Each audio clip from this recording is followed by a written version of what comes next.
नमस्कार, जनता टीवी देख रहे हैं आप और मैं हूं आपके साथ रितेश कुमार गौतम। और वक्त हो चला अपना प्रदेश उत्तर प्रदेश का। मुख्यमंत्री योगी आदित्यनाथ राजस्थान के दौरे पर हैं।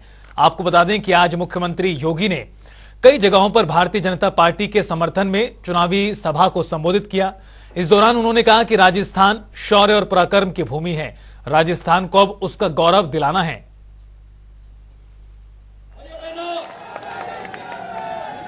राजस्थान, जिस राजस्थान को देश के पर्यटन के सबसे बड़े केंद्र के रूप में पूर्व उपराष्ट्रपति और राजस्थान के पूर्व मुख्यमंत्री माननीय श्री भैरव सिंह शेखावत जी ने स्थापित कर दिया था,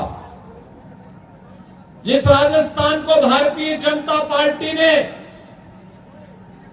अपने शासन काल में विकास की एक नई ऊंचाइयों को आगे बढ़ाने का प्रयास किया था, और जिस राजस्थान में 5 वर्ष पहले तक विकास हर गांव, हर गरीब, हर किसान, हर नौजवान, हर महिला तक पहुंचाने के लिए बड़े बड़े कार्यक्रम और कार्य योजनाएं आगे बढ़ी थी, श्रीमती वसुंधरा राजे जी के नेतृत्व की भारतीय जनता पार्टी सरकार ने आगे बढ़ाया था।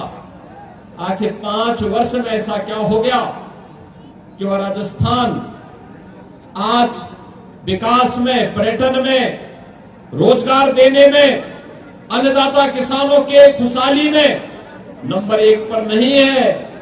आज भाइयों बहनों, राजस्थान नंबर 1 में होता है अपराध में नंबर 1 पर, अराजकता में नंबर 1 पर, भ्रष्टाचार में नंबर 1 पर, गुंडागिर्दी में नंबर 1 पर, गौकशी की घटनाओं में नंबर 1 पर, और भाइयों बहनों, महिला संबंधी अपराध हो या साइबर अपराध हो, इन सब में आज नंबर 1 पर राजस्थान है। जिस राजस्थान में भक्ति और शक्ति दोनों एक साथ बहती हुई दिखाई देती थी,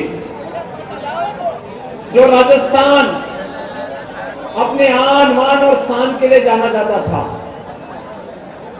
भाइयों बहनों, वो राजस्थान आज यहां पे करा रहा है। कहीं कन्हैयालाल तेली की हत्या होती है, कहीं पर बहन और बेटियों के साथ जिस प्रकार का अपराध होता है, आज राजस्थान के बारे में, राजस्थान की इस बदहाल स्थिति के लिए राजस्थान जाना जा रहा है। और महंगाई इंडेक्स में भी राजस्थान नंबर 1 पर है। युवाओं के भविष्य के साथ खिलवाड़ करते हुए पेपर लीक की घटनाओं में नंबर 1 पर है। अन्नदाता किसानों पर अत्याचार करने के लिए मंडी टैक्स में नंबर 1 पर है, और बेरोजगार युवाओं के द्वारा सर्वाधिक आत्महत्या इसी राजस्थान में की गई, इसमें भी राजस्थान नंबर 1 पर आज हुआ है।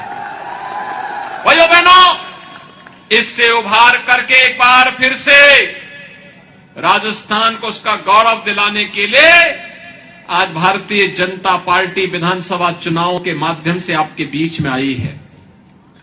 आज जब पूरा भारत बदल रहा है, दुनिया में भारत का सम्मान बढ़ रहा है, प्रधानमंत्री मोदी जी के कारण आज भारत का गौरव दुनिया में गाया जा रहा है। ये तो लड़ाती है, ये तो 1984 में निर्दोष सिखों की हत्या करवाती, उन पे बर्बर अत्याचार करवाए, ये आपस में लड़ाती है। खालसा पंथ और गुरु परंपरा का जिसका इतिहास रहा है देश के अंदर, भारत के अंदर खालसा पंथ की स्थापना गुरु गोविंद सिंह जी महाराज ने इस उद्देश्य से की थी, सकल जगत में खालसा पंथ गाजे, जगे धर्म हिंदू, सकल भंड भाजे। इस संकल्प और इस जोश के साथ सबकी सुरक्षा का आह्वान करते हुए किया था। और आज उन्हीं पंथों पर कांग्रेसी लोग अत्याचार करते थे, कभी इन्होंने माफी नहीं मांगी देश से। भाइयों बहनों, मैं आज आपका आह्वान करने के लिए आया हूं। कांग्रेस के लोग समस्या दे सकते हैं, समाधान नहीं दे सकते। देश की सुरक्षा के साथ खिलवाड़ कर सकते हैं, समाधान नहीं दे सकते। ये देश की आस्था के साथ खिलवाड़ कर सकते हैं, समाधान नहीं दे सकते। तो वहीं कैबिनेट मंत्री धर्मपाल सिंह आगरा पहुंचे, जहां उन्होंने अधिकारियों के साथ सर्किट हाउस में बैठक की। इस दौरान मंत्री ने निराश्रित और आवारा पशुओं को लेकर अधिकारियों को दिशा निर्देश दिए। साथ ही मंत्री ने बताया कि सरकार ने 1 नवंबर से 31 दिसंबर तक आवारा पशुओं को लेकर अभियान चलाया जाएगा। साथ ही कहा कि सड़कों और खेतों पर आवारा पशु दिखाई देने पर पशुपालकों पर कार्रवाई होगी। अब वैक्सीन भी बनाने का काम कर रहे हैं। अब ये जो आपको सीमन की बात बताई है, ये सीमन है उत्तर प्रदेश में ही बन रहा है, हमारे फार्म्स में ही है, जिसमें हम इन चीजों को तैयार करने का काम कर रहे हैं। भारतीय जनता पार्टी योगी सरकार पशुधन में बहुत आगे है और ये गाय हमारा धनी नहीं, गौ माता वास्तव में गाय में 33 करोड़ देवताओं का निवास है। देसी गाय का दूध नहीं है, अमृत है। यदि किसी परिवार को 1 लीटर दूध मिल जाए तो मानो अमृत मिल गया। गाय के दूध अमृत है, गाय के गोबर में लक्ष्मी का वास है, गाय के मूत्र में गंगा मैया रहती है।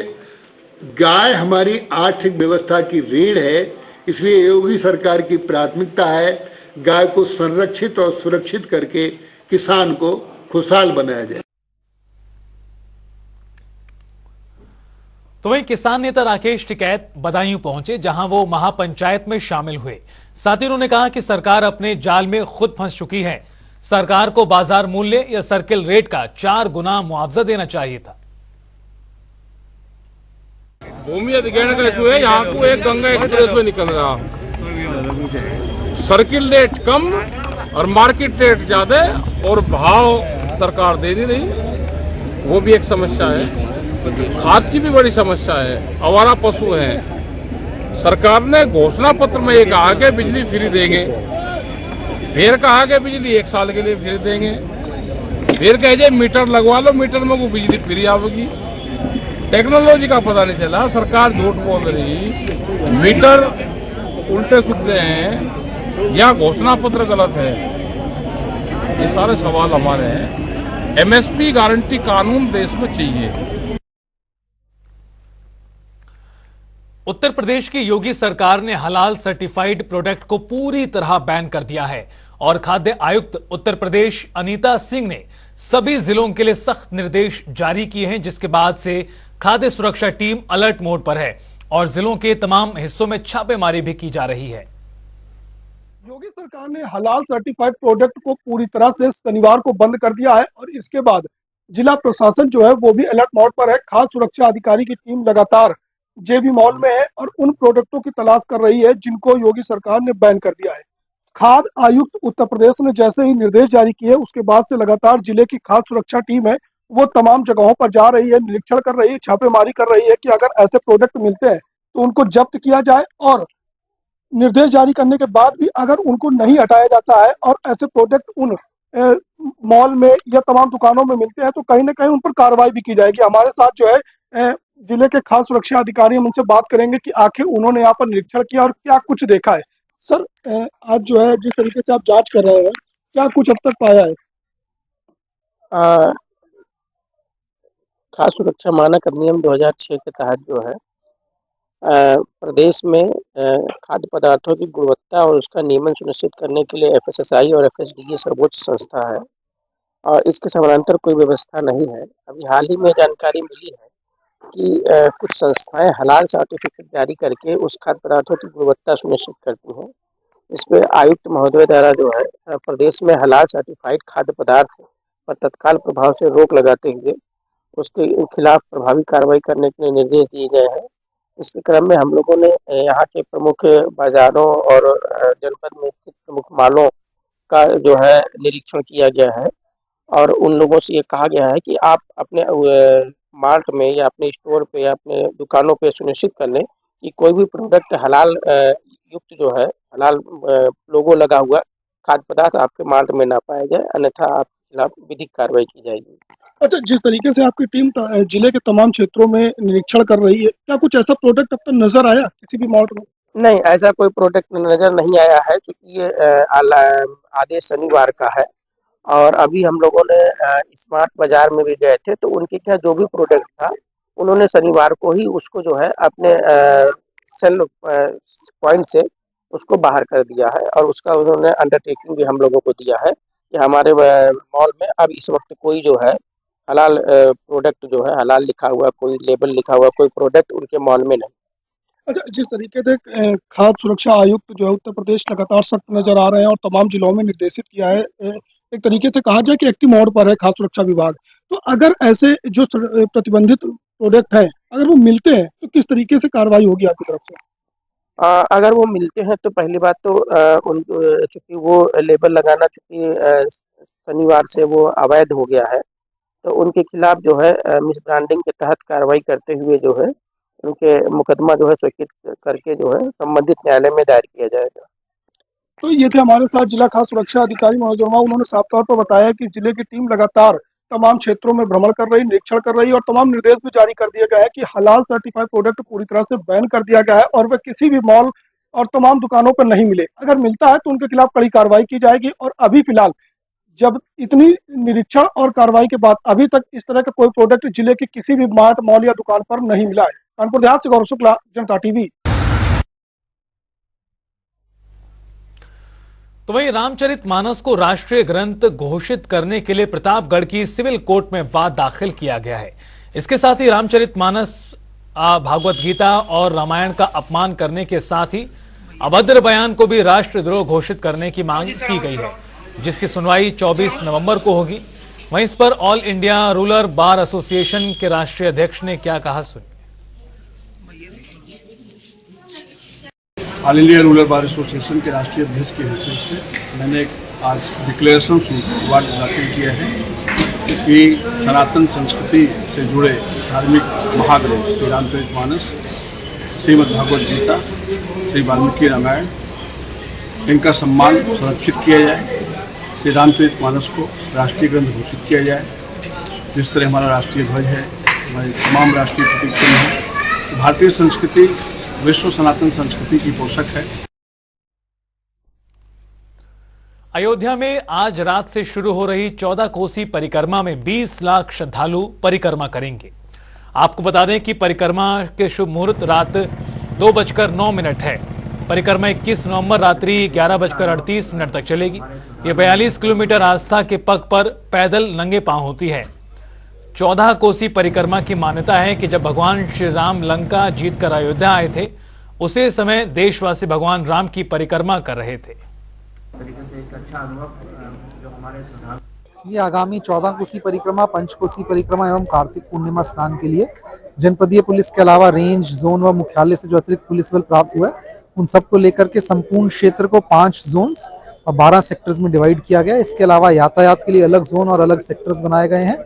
भीड़ नियंत्रण के लिए अलग से हमारी व्यवस्था है। घाट पे हमने एक अलग से जोन और सेक्टर्स बनाए हुए हैं। इसमें हमारी पीएसी की टुकड़ियां, आरएएफ की अमेठी में महिला ग्राम प्रधान पर भ्रष्टाचार का आरोप लगा है। दरअसल ये आरोप महिला ग्राम प्रधान के ससुर और पति ने लगाया। ग्राम प्रधान का ससुर विकास कार्यों में भ्रष्टाचार और सरकारी धन के बंदरबांट की शिकायत लेकर सीडीओ और डीएम के पास पहुंचा। अमेठी जनपद के जामो विकास खंड लालपुर ग्राम सभा से ये मामला निकलकर सामने आया है, जहां पर एक गरीब युवक ने अपनी पत्नी को ग्राम सभा का चुनाव लड़ाया।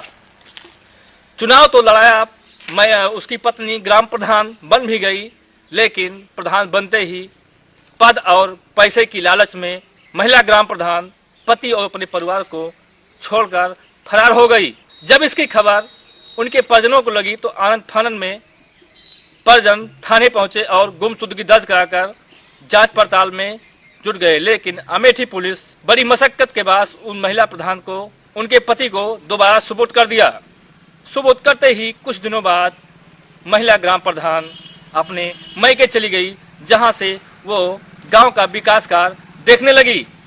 इसी बीच महिला ग्राम प्रधान ने ग्राम सभा लालपुर में लगभग 5.5 लाख रुपए का गमन कर लिया। ये मैं नहीं, उनके पति और उनके ससुर उनके ऊपर गंभीर आरोप लगाते हुए दिखाई दिए हैं।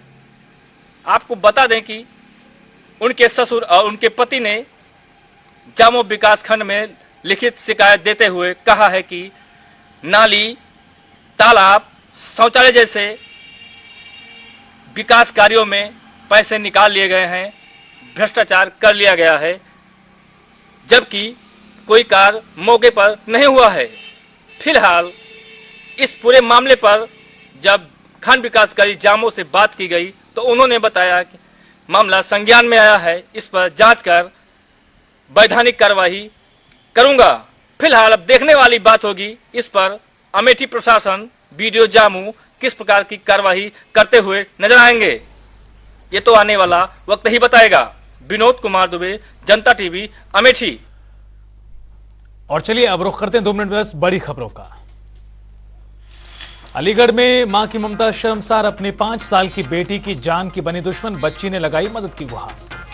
मैनपुरी में पुलिस को मिली बड़ी सफलता, बैंक से चेक चोरी कर रुपए उड़ाने वाले गैंग का हुआ भंडाफोड़, 7 गिरफ्तार। रायबरेली में चोर बेखौफ, सराफा व्यापारी से करोड़ रुपए की लूट। महोबा में आपसी रंजिश के चलते दोस्त ने की दोस्त और वृद्ध की हत्या, लाठी डंडों से किया था प्रहार। सुल्तानपुर में कलयुगी बेटे ने दर्ज कराया अपने ही पिता पर जालसाजी का मुकदमा, पिता ने छीना अंतिम संस्कार का अधिकार। कानपुर में पिता ने की बेटे की हत्या, इलाके में फैली दहशत, मौके पर पहुंची पुलिस। पीलीभीत में पत्रकारों पर हमले, पीड़ित पत्रकार का प्रार्थना पत्र एसपी ने फेंका, दिखाई अभद्रता। बरेली में प्रेम प्रसंग के चलते लड़की वालों ने की युवक की हत्या, मामले में युवक की मां भी हुई घायल, मौके पर पहुंची पुलिस, छानबीन में जुटी। श्रावस्ती में दहेज लोभियों ने विवाहिता को उतारा मौत के घाट, मायके पक्ष ने ससुराल वालों पर लगाया आरोप, पुलिस ने दर्ज किया केस। श्रावस्ती में जमीनी विवाद में 2 पक्षों में खूनी संघर्ष, ट्रैक्टर से कुचलकर युवक की मौत।